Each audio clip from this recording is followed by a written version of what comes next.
नमाज के लिए सबसे पहले आपने क्या करना है, नियत करनी है। नियत के लिए जब आप खड़े होंगे, नियत करके फिर उसके बाद आप कहते हैं तकबीर तहरीमा। तकबीर तहरीमा कौन सी होती है? जब आप दोनों हाथ खड़े करके अल्लाह अकबर कहते हैं, उस अमल को तकबीर तहरीमा कहते हैं। और इसके बाद हमने क्या करना है, इसके बाद हमारा सबसे पहला अमल होता है क़याम करना। क़याम करना किसको कहते हैं? सीधा खड़े होना। सीधा खड़े होने का मतलब जब आप लोगों ने सबसे पहले सना पढ़नी है। सना किसको कहते हैं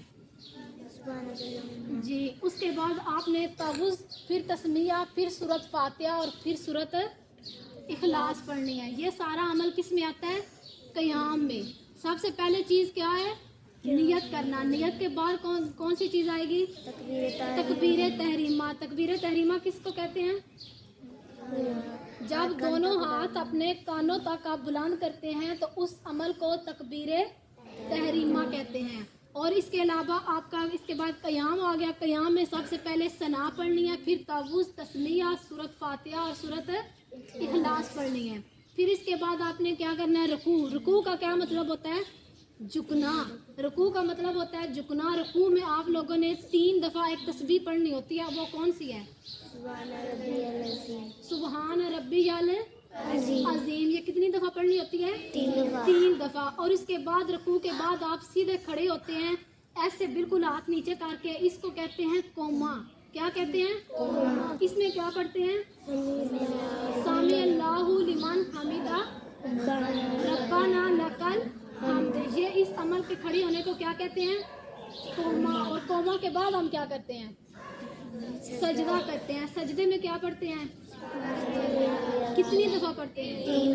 3 दफ़ा। और दोनों जब 2 सजदे करते हैं, एक सजदा करके उसके बाद जब हम बैठ के अल्लाह अकबर पढ़ते हैं, उस अमल को जलसा कहते हैं। क्या कहते हैं? जलसा। एक सजदा करके दोनों सजदे के दरमियान में जब हम बैठते हैं, उस अमल को जलसा कहते हैं। और इसके बाद जब आप ये इस अमल के साथ आप पूरी नमाज पढ़ लेते हैं, फिर आप बैठते हैं। जब आप दोनों मतलब ऐसे सही पाँव पीछे निकाल के बैठते हैं, उस अमल को क्या कहते हैं? कादा। क्या कहते हैं? कादा। उसमें आपने सबसे पहले क्या पढ़नी है? तशहुद। क्या पढ़नी है? तशहुद किसको कहते हैं?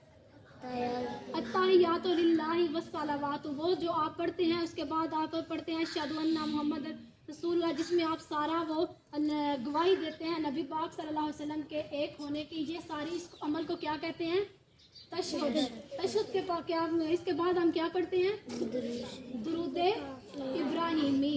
दुरूद इब्राहिमी में किस नबी का जिक्र आया है? किसका? इब्राहिम अलैहिस्सलाम का। दुरूद इब्राहिमी के बाद हमने क्या पढ़ना है? दुआ पढ़ते हैं। दुआ कौन सी पढ़ते हैं? रब्बी जालनी मुकीमस सलाती। ये वाली दुआ पढ़नी है। और इसके बाद आप लोगों ने सलाम फेरना है। सलाम सबसे पहले किस तरफ फेरना है? पहले दाएं तरफ, फिर बाएं तरफ। ये पूरा अमल आपका नमाज का। और इसमें जितने मैंने नाम बताए हैं, ये कादा, जलसा, कोमा, तकबीर तहरीमा, ये सारे मैंने क्वेश्चन कल आपसे करने हैं। और इसके अलावा पूरी नमाज आपसे मैंने कल सुननी है।